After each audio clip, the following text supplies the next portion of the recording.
สวัสดีค่ะมื้อนี้มาเบิ่งสวนเพิ่นปลูกต้นยูคาเบิ่งบรรยากาศตามสวนพี่น้องค่ะนี่บรรยากาศดีดี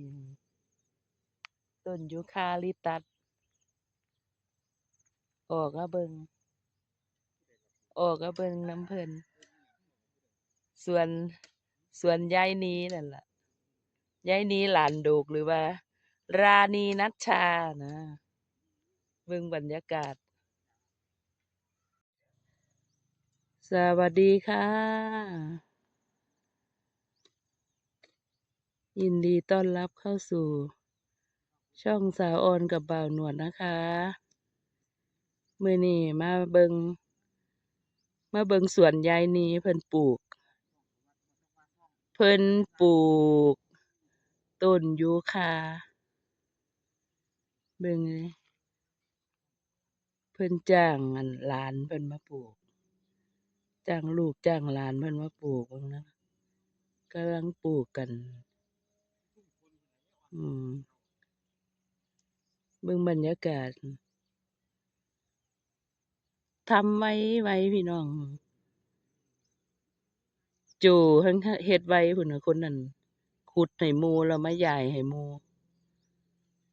ทำงานไวมากเลยงานเหมาบ่โจเอางานบ่เหมาคือเฮ็ดไวแท้เว้าหยอกหลานงานบ่เหมาคือเฮ็ดไวแท้แล้วก็งานบ่เหมาคือเฮ็ดไวแท้ลูกเอ้ยงานหลายวันอย่าสุไปเฮ็ดไวลูกเอ้ยเว้าหยอกเออเอิ้นยายนี่ผู้จัดการพุ่นน่ะปลูกทีพี่น้องปลูกทีหลายหม้องใดช่องว่างขุดลงไปว่าซั่นจักร้อยต้นนี่โอ้เยอะอยู่ตัวเนี่ยยายนี่เป็นเพื่อนเป็นพี่น้องอืมอันนี้เป็นลูกเป็นหลานแล้วเสื้อเหลืองลูกชายแล้ว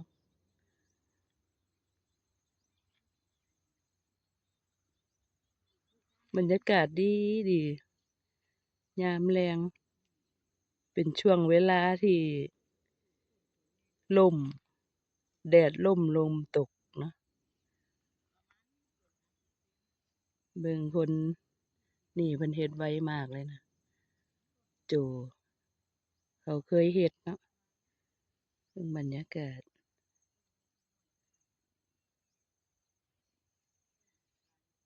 เอิ้น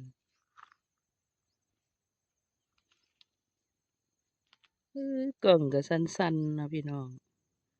ไวๆขออภัยเด้ออืมบรรยากาศเบิ่งสวนเพิ่นดูล่ะกว้างกว้างสวนเพิ่นกว้างมากเลยค่ะอันนั้นป่ายางนี่นะเพิ่งปลูกได้ยังบ่ถึงปีเดะน่ะยางเพิ่นบำรุงดีแหมอันนี้ก็อ้อยได้1 ต่อแล้วบริเวณอืมเบิ่งบ้านสวนเพิ่นเด้อสวยงามหลายพี่น้องเป็นบรรยากาศที่ดีมากเลยอืม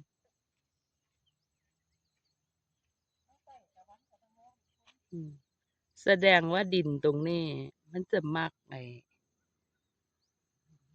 หญ้างอยู่เดะพี่น้องพุ่นน่ะหญ้างงามแหมร้านนี้คือบ่ปลูกหญ้างแต่ว่าแกเฮ็ดบ่ไหวดอกแกขาดพ่อบ้านมีแต่ลูกก็มาซอยนิดๆหน่อยๆเฮ็ดหยังทำหยังก็ได้จ้างลูกก็ได้ชีวิตบ้านๆเนาะซอยกัน เฮ็ดช่วยกันทำจ้างก็บ่หลายดอกพุ่นละ100 200พี่น้อง อืม คนละ100ลูกหลานเนี่ยเห็นบ่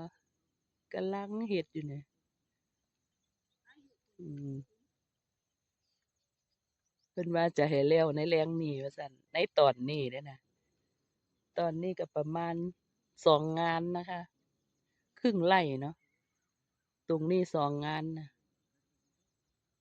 ตรงเถียงนาน้อยอยู่เนี่ยเบิ่งออกเลยว่าเป็น2งานอืมนั่งจมอิหยังน้อยายนีน่ะนั่งบ่นอะไรน้อว่ามันถ่ายคลิปคือกันบ่น้อ